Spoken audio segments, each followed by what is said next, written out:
каналыма қош келдіңіздер. Бүгін біз сникерс чизкейгін әзірлейміз. Ол үшін печеньені блендердан үгітеміз. Блендер болмаған жағдайда оқтаумен үгітуге болады.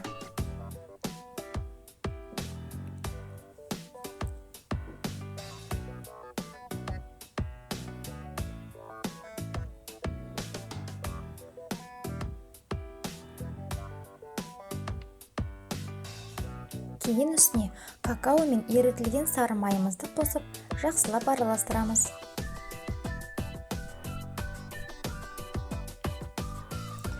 Пергамент төселген формамызға салып, жан-жағын қалап төсейміз. Осы жерде печеньені қатты нығыздаған жөн.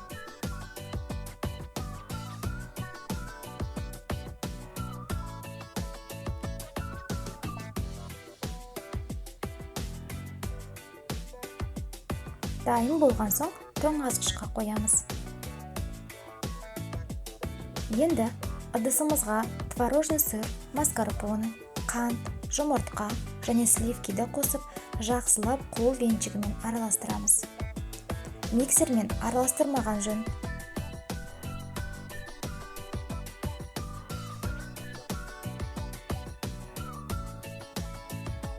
Дайын болған кремді формамызға құйып, бетін тегістейміз. Оны 130 градуста 1,5 сағат пісіреміз. Пісірер кезде духовкамыздың астыңғы бөлігіне ыдысқа су құйып қоямыз.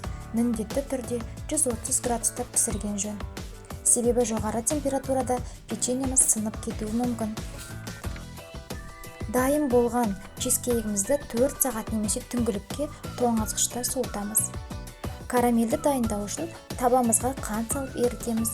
Үстіне бөлме температурасындағы майды қосып араластырамыз. Алдын ала ысытылған сливкемізді қосамыз. Карамель суыған соң жер жаңғағын қосамыз.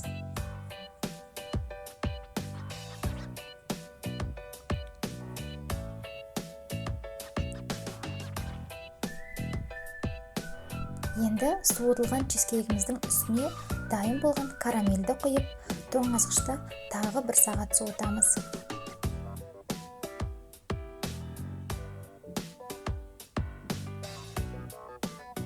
Чизкейкті формадан ажыратамыз. Егер рецепт ұнаса, каналыма жазылып, лайк басып, комментарий қалдыруларыңызға болады. Келесі кездескенше.